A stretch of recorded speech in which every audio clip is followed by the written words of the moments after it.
Right. ఇంకోటన్నా నిన్న కోమటిరెడ్డి వెంకటరెడ్డి మాట్లాడుతూ BRS party పని అయిపోయింది, ఈ జూన్ 4 తర్వాత బీఆర్ఎస్ పార్టీ ఖాళీ అయిపోతుంది, ఓన్లీ కేసీఆర్ కేటీఆర్ హరీష్ రావు ముగ్గురే మిగులుతారు, బీఆర్ఎస్ పార్టీ ఖతం అయిపోయిందని చెప్తా ఉన్నారు. ఏం చెప్తారు దీనికి బీఆర్ఎస్? అది తప్పు. నేను 2001 తెలంగాణ ఉద్యమం నుంచి ఉన్న కేసీఆర్ బాటలో మేము ఉడతభక్తిలాగా మేము కూడా కార్మిక సంఘంగా అనేక సంఘాలు చేసినాం. ఎప్పుడైనా దేశంలో కానీ రాష్ట్రంలో కానీ ఒక వ్యవస్థ ఒక సంస్థ ఒకరు కులిస్తే పోదు. బీఆర్ఎస్ పార్టీ అనేది ఒక రాజకీయ పార్టీ, ఒక సంస్థ. ఇవాళ కొంతమంది ఎమ్మెల్యేలు ఎందుకు పోతుంది? ఇప్పుడు మందర సత్యనారాయణ అని రాజశేఖర్ పీరియడ్లో 26 మంది ఎమ్మెల్యేలు ఉన్నప్పుడు 16 మంది ఎమ్మెల్యేలు వేయరు. టీఆర్ఎస్ పార్టీ నుంచి మందర సత్యనారాయణ పేరు కూడా చెప్తున్నా. అప్పుడు 4 లీడర్ ఉండే 16 మంది రాజశేఖర్ పీరియడ్లో 16 మంది వేయరు. ఇక అయిపోయింది, తెలంగాణ ఉద్యమం పని అయిపోయింది, కేసీఆర్ పని అయిపోయింది, టీఆర్ఎస్ పని అయిపోయింది అన్నారు. కేసీఆర్ తెలంగాణ సాధించలే, ప్రభుత్వం ఏర్పాటు చేయలే. ఎంత చరిత్ర అది! ఉద్యమ నాయకుడే ప్రభుత్వాన్ని ఏర్పాటు చేసి ఇలా సస్యశ్యామలంగా రాష్ట్రాన్ని మంచిగా చేసిండు. మరి అట్లాంటిది ఇలా కోమటిరెడ్డి వెంకటరెడ్డి మాట్లాడుతుండు. ఇప్పుడు మీ వరకే వద్దాం, కాంగ్రెస్ పార్టీ అనుకుందాం. కాంగ్రెస్ పార్టీ 12 మంది గెలిస్తే 6 మంది మిగిలిర్రు. మరి ఇలా గవర్నమెంట్ ఎట్లా ఫామ్ చేసింది? కాంగ్రెస్ పార్టీ ఎట్లా ఫామ్ చేసింది?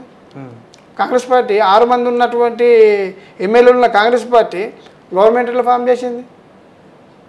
అంటే ప్రజలు సీట్లు ఇస్తేనే కదా, ప్రజలు నమ్ముతూనే కదా. అట్లనే ఇవాళ బీఆర్ఎస్ పార్టీ కూడా కొంతమంది ఎమ్మెల్యేలు ఎంపీ ఎలక్షన్ తర్వాత పోతే మాత్రం పోని మళ్ళీ ఎలక్షన్కి వస్తాయి కదా. ఇదే కాంగ్రెస్ చేసే తప్పులు కేసీఆర్ మూకోడు, చిన్న మనిషి కాదు. కేసీఆర్ గారికి అన్నీ తెలుసు. ప్రజలతోనే ఉంటాడు ఆయన. నాయకులను ఎంతవరకు నమ్మాలో అంతవరకు నమ్ముతాడు. నాయకులు అంటాడు, ఎమ్మెల్యే అంటాడు, వారి అవసరం కోసం పోతాడు ఉంటాడు. సిద్ధాంతాన్ని, నాయకుడిని, ప్రజల్ని నమ్మి గెలిపించిన వాళ్ళు మోసం చేద్దాం అనుకున్న వాళ్ళు పార్టీ వైపు ఉంటారు. తన వ్యక్తిగతం కోసం, తన స్వార్థం కోసం వారు మంత్రి పదవికో టెండర్కో వాళ్ళకో కాంట్రాక్ట్కో ఇస్తే పోతారు. కానీ సిద్ధాంతానికి, పార్టీకి, అధినాయకునికి నమ్మించి ఓట్లేసిన ప్రజల వైపు ఉండాలనుకున్న ఎమ్మెల్యేలు ఉంటారు. ఇప్పుడు ఎమ్మెల్యేలు ఉన్నా పోయినా ఇప్పుడు కేసీఆర్ గారికి కొత్త గవర్నమెంట్ వచ్చేది ఏం లేదుగా. ఇప్పుడైతే అట్లాంటి పరిస్థితి ఏం లేదు కదా. మళ్ళీ తెలుసుకుంటాడు, కానీ పార్టీ పోదు. తప్పది. కోమటిరెడ్డి వెంకటరెడ్డి గారి మాట అది ఆయన కాదు, రేవంత్ రెడ్డి పదే అంటుండు. చాలా తప్పు. ఏ రాజకీయ పార్టీ అయినా అది మళ్ళీ ఇంకో రూపంలో ప్రజలతో మమేకం అవుతుంది, మళ్ళీ లేస్తుంది. మళ్ళీ కేసీఆర్ గారు సీఎం అవుతాడు. ఇదే మళ్ళీ ప్రభుత్వం ఏర్పాటు చేస్తుంది బీఆర్ఎస్ పార్టీ. ఏం టెన్షన్ లేదు దాని గురించి. ఓవరాల్గా ఎమ్మెల్సీ ఎలక్షన్ ఒక మాటలో చెప్పాలంటే ఏం చెప్తారు? ఎమ్మెల్సీ ఎలక్షన్లో ఇంతకుముందు చెప్పినట్టుగానే మళ్ళీ చెప్తున్నా, ప్రజలు క్లియర్గా ఉన్నారు. అంటే ప్రభుత్వం ఇవాళ మొన్నటిదాకా ఏదైతే తీర్మానం మళ్ళన్నా నేను ప్రతిపక్షంలో ఉన్న పార్టీకి అండగున్న ప్రభుత్వం తప్పులు ఎండగడతా అని చెప్పినోడు ఇవాళ ప్రభుత్వం వైపు ఉన్నాడు.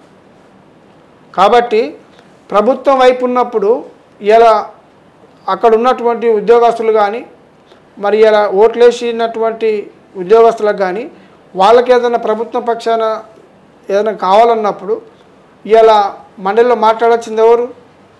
ప్రతిపక్ష నాయకులు అయితేనే ప్రభుత్వానికి చేసినటువంటి తప్పులు కానీ ఎండగట్టి వీళ్ళకి నష్టాలు కష్టాలు వీళ్ళ వైపు వీళ్ళ గొంతుకై ఇలా రాకేష్ రెడ్డి ఉంటాడు. కానీ తీర్మానం మళ్ళీ ఉండగలుగుతాడా? ఆయన చెప్పిందే కదా. ప్రభుత్వంలో ఉన్నోళ్ళు తప్పులు ఎండగడతానని గతంలో చెప్పి ప్రచారం చేసినవాడే. మరి ఆయనే ప్రభుత్వంలో పోయిండు. మరి వీళ్ళ పక్క ప్రజల పక్క ఉంటాడు గ్యారంటీ ఉంది. కాబట్టి జనమే నిర్ణయించుకోరు. వీడు ఒక దొంగ అయిపోయిండు, దొంగల్లో కలిసిండు. ఇక మనకెందుకు ఈ దొంగ? మన వైపు ఉండే నాయకుని తెచ్చుకుందాము. అందులో రాకేష్ రెడ్డి కొంచెం తెలివైనడు, విద్యావంతుడు, బాగా పనిచేస్తుండు, సోషల్ యాక్టివిటీ బాగా చేసిండు, స్వచ్ఛంద సంస్థలు పనిచేసిండు. కాబట్టి ఇలా పల్లరాజేశ్వర రెడ్డి గారు చేసిన మంచి పనులు గతంలో అంతెందుకు 2 సార్లు బీఆర్ఎస్ పార్టీ ఎమ్మెల్సీ ఉన్నాడు. అంత ముందుకు కూడా 2 సార్లు కపిల్ వేద్ దిలీప్ బీఆర్ఎస్ పార్టీ, మరి ఇప్పుడు మళ్ళీ బీఆర్ఎస్ పార్టీ. అట్లా అనుకుంటే జనం క్లియర్గానే ఉన్నారు. ముఖ్యంగా అందరు టీచర్లు ఎక్కువ ఉంటారు.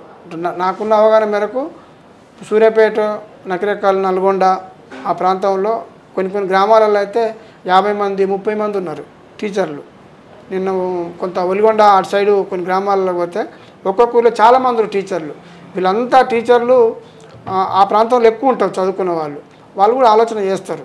అంటే ఓటక్ అంటే జనరల్గా ఉన్న వాళ్ళు వేరు, పట్టభద్రులలో కూడా రకరకాలు ఉంటారు కదా, రకరకాల ఉద్యోగాలు చేస్తూ ఉంటారు. కొంచెం టీచర్స్ ఎక్కువ ఉంటారు అక్కడ, కాబట్టి కొంచెం వాళ్ళు యాక్టివ్గా ఆలోచన చేసే ఓటేస్తారు.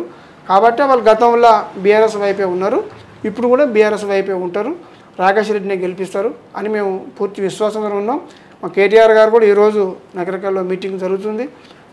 బీఆర్ఎస్ పార్టీ నాయకులు ఎమ్మెల్యేలు బాగానే పనిచేస్తారు, అక్కడ ఉన్న ఇన్ఛార్జ్ కూడా బాగానే పనిచేస్తారు. మేము కూడా మా వంతు పాత్ర, మేము పార్టీ కార్యకర్తలకు మేము కూడా పోయి ప్రచారం చేసినాం. కాబట్టి తప్పకుండా బీఆర్ఎస్ పార్టీని గెలిపిస్తారని పూర్తి విశ్వాసంతో నేను ఉన్నా. Thank you.